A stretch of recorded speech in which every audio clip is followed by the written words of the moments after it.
Bonjour Edmond Lebogne, ce soir on va parler au nom de l'Union internationale endovasculaire qui s'intéresse aujourd'hui à un problème majeur, c'est la désertification médicale.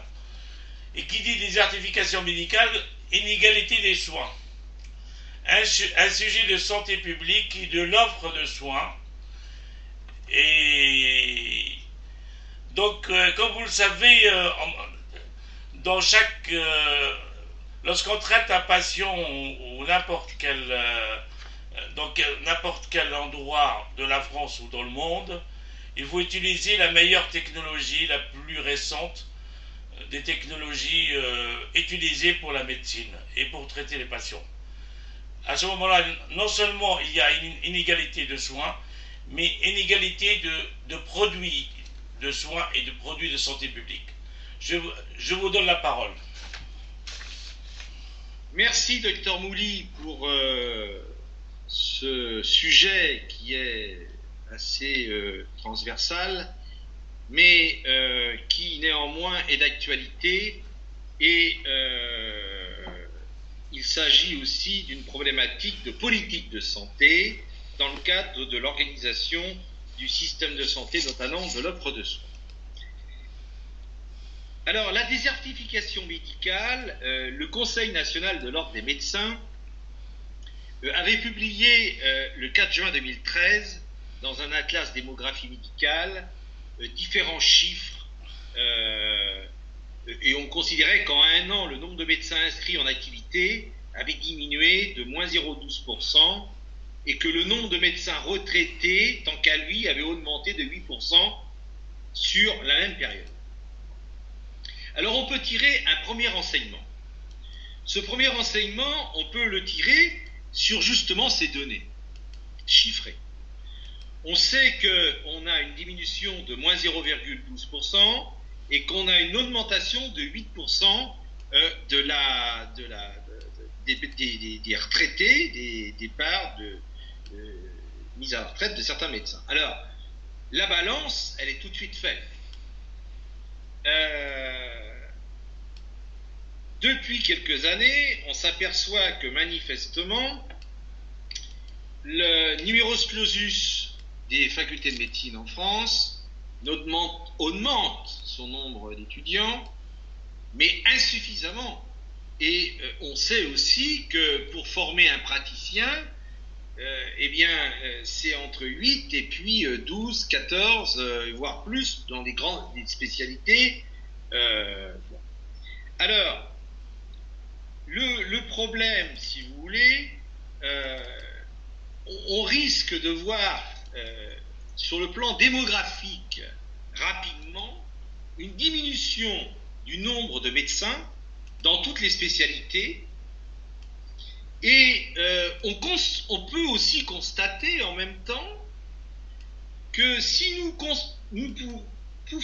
on imagine la diminution de médecins, mais on peut aussi localiser certaines régions où le nombre de médecins est pas équilibré par rapport à une autre région. Si on prend la région PACA, il y a énormément de médecins. Alors, à titre d'exemple, on sait que la région des Pays de la Loire, qui était arrivée au premier rang du classement des régions les plus attractives, qui était à plus de 5,2%, et que la région Alsace occupait, elle, la seconde place à plus 4,5%, et la région Rhône-Alpes en troisième position à plus 4,2%. Doit-on réglementer les secteurs par rapport au nombre de médecins? Cela voudrait dire qu'il faudrait faire comme les officines. Vous savez que dans le code de la santé publique, une officine, c'est pour 2500 habitants.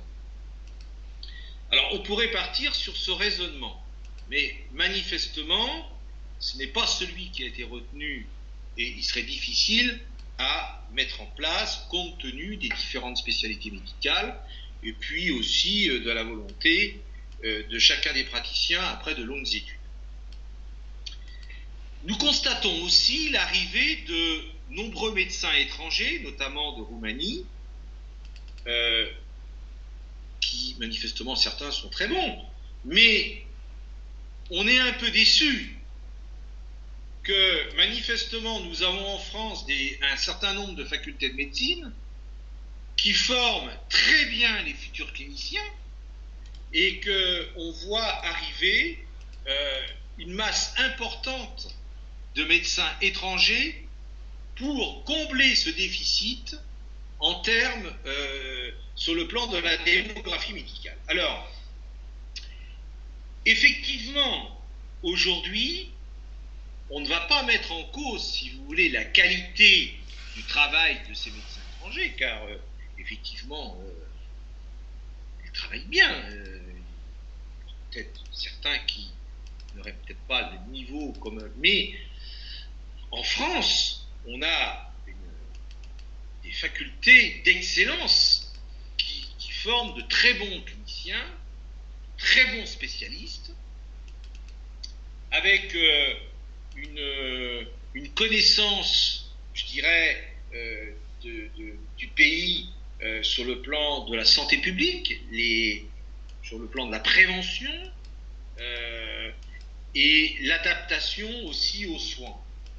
Alors, on a vu ces dernières années une évolution des techniques médicales, et cette évolution des techniques médicales nécessite que les cliniciens doivent être de plus en plus formés, c'est-à-dire de plus en plus pointus. On a rencontré ça dans le cadre de l'imagerie médicale, où au départ, lorsque l'IRM a commencé à exister, eh bien, vous vous en souvenez, Dr Mouly, très peu de radiologues étaient formés aux bases physiques et cliniques de l'IRM. La scanner, ça a été pareil. Mais après, on a vu que pour ce type, par exemple, parce que restons dans l'imagerie comme exemple, on pourrait bien prendre d'autres exemples, dans d'autres spécialités, que ces appareils-là, ces dispositifs-là médicaux ont évolué techniquement. C'est-à-dire que même si les cliniciens sont formés, ils doivent être formés en formation continue. C'est pour ça que le Conseil national de l'ordre des médecins a veillé à une formation continue des médecins dans leur spécialité. Et effectivement, on s'aperçoit qu'aujourd'hui, une personne qui avait été formée il y a 20 ans en IRM doit aujourd'hui, si vous voulez, se mettre à niveau. Pourquoi ? Parce que les bases physiques n'ont pas changé. Mais la technique, l'approche, la durée de l'examen, tout ça, ça a énormément diminué. Et puis aussi les demandes. Les demandes ont énormément augmenté. On sait très bien qu'il y a des moyennes pour certaines régions d'attente pour avoir une IRM. Ça pourrait même aller jusqu'à 2 mois ou 3 mois. Le scanner a évolué aussi. On a vu l'évolution vers le scanner spiralé, etc. Et à côté, si vous voulez, on a vu l'évolution des dispositifs médicaux et on a vu aussi l'évolution du traitement, de la prise en charge thérapeutique dans le cadre, si vous voulez, justement, des différentes pathologies. Et comme l'image devient de plus en plus précise, eh bien, la thérapeutique devient de plus en plus précise et manifestement, cela amène, si vous voulez, à non seulement connaître la technique du dispositif médical, mais sur le plan diagnostique, à être très bon.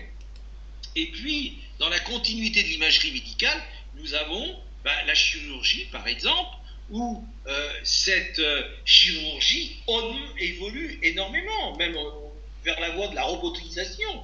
Donc aujourd'hui, il y a un certain collège qui s'est mis en place entre la médecine et la recherche, l'ingénierie qui manifestement a pris sa place dans le cadre du biomédical et que ce biomédical est en réelle évolution. et que manifestement, cette évolution eh bien, sera traduite par justement des attentes encore beaucoup plus précises et rapides des patients. Alors, la démographie médicale est un problème, comme je le disais, de santé publique, est un problème de politique de santé. Aujourd'hui, le ministère de la Santé travaille énormément sur le problème, justement, de cette démographie médicale. Alors, effectivement, on est pris un peu dans le piège parce que, aujourd'hui, même si le numerus clausus évolue au niveau des facultés de médecine, on se rend compte que, manifestement, cela n'a pas été fait suffisamment tôt. Et que ce creux qui s'est justement accentué a été dû justement à une défaillance au niveau de l'évaluation de notre système de santé, trop basée sur une mauvaise analyse de l'économie de santé, et que le résultat, on peut dire par moments, est catastrophique. On s'aperçoit que dans certaines régions, que pour avoir un rendez-vous chez un ophtalmologiste, il va falloir attendre 8 mois, voire une année, alors que on va aujourd'hui parler de prévention sur la route, et une personne aura une défaillance de la vision, et qu'on ne lui permettra pas d'avoir un examen qui lui évitera d'avoir un accident ou de causer un accident à autrui.